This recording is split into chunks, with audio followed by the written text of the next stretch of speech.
So believe it or not, my favorite childhood movie is The Color Purple. Oh. Not the Gremlins, not E.T., not The Princess Bride, but The Color Purple. So for me, The Color Purple represents sisterhood. So what really draw me to The Color Purple was the relationship between Celie and Nettie. And the reason it really drew me because that was my greatest desire, to have a sister. And I had a checklist for a sister. So my sister had to be within 5 years of my age, live in the same home, and we had to have the same parents. So basically, I was born to teenage parents.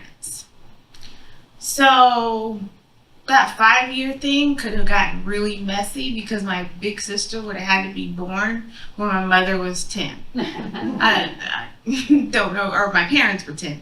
So don't know if that would have worked out. So that was number one.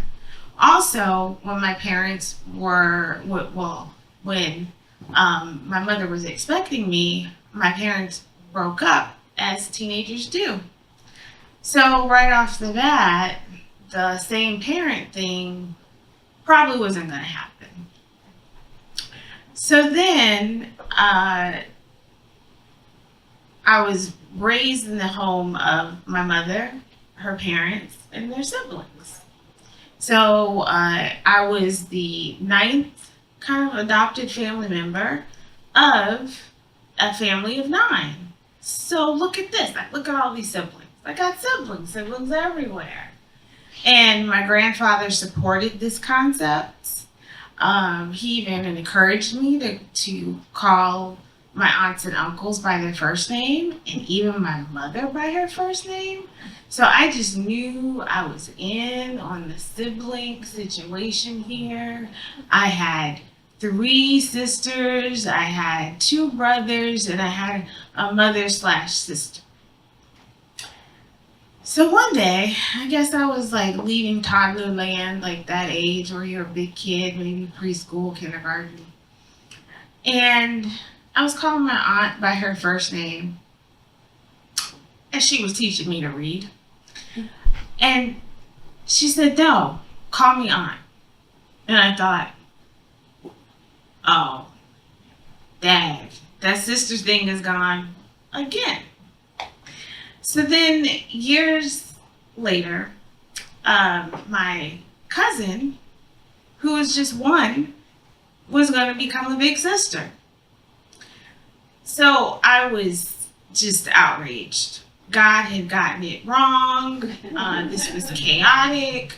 Didn't make sense. She was only on the earth for 1 year. I was on the earth for 6 years. This was just a mess. And I suppose at that time, I kind of realized, wait, I'm 6. I'm not going to have a sister. So then, The Color Purple became a comfort to me because my cousins lived in South Carolina, and that's where I lived. But then I moved to Washington, D.C. So we would reenact all of the beginning part of The Color Purple with Celie and Nettie. And so what it meant to me was, oh, this is how sisters say goodbye. This is how they say hello. They love each other. And so The Color Purple really was a great comfort to me because I would go away in the fall and winter, and I would come back to South Carolina in the summer, and me and my cousins would act out all of the parts. You know, from the hand clap to the Celie. Daddy.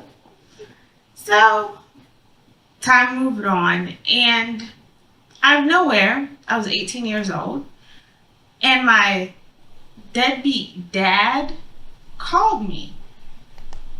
I was confused. I didn't know what to do with it. And so not only did he call me, he consistently called me. So I thought, I guess I'll just listen. So then he said to me, well, then really what it was, I kept on asking him, why are you calling me now? Like, is it just because you don't have to pay child support? What's going on here? I was like, are you guilty? So, I responded like a teenager would, just giving him hell because he gave me hell. And he said, I have a 2-year-old daughter, and she reminds me of you. So like any 18-year-old would, I said, so what, do you want me to babysit now? I had no idea how to process this information. So once I became a mother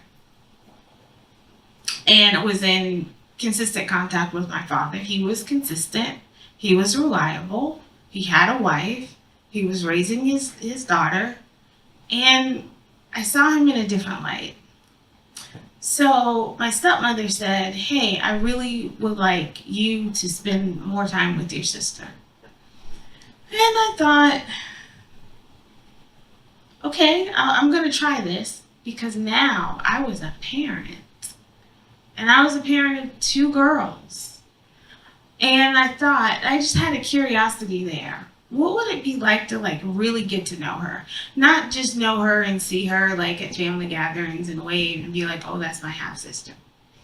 So she stayed with us, during the summers, and I got to really know her, and I liked her, and I thought she was quirky and fun and intelligent and strong-willed and determined and obnoxious. And what I really got from this was a preview into my own now teenage daughters. I got to see into the future, and I didn't even know I was seeing into the future. And I got to have an experience that I thought that I would never have. And that is having a sister with a huge age gap who's my half sister. So, it's different than what I wanted. And, we don't talk every day, but anytime we talk, we're on the phone for 2 or 3 hours.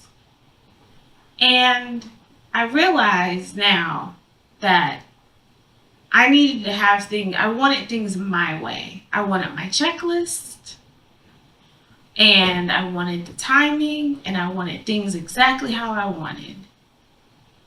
But God had something else in mind, and I'm so grateful that I took the chance.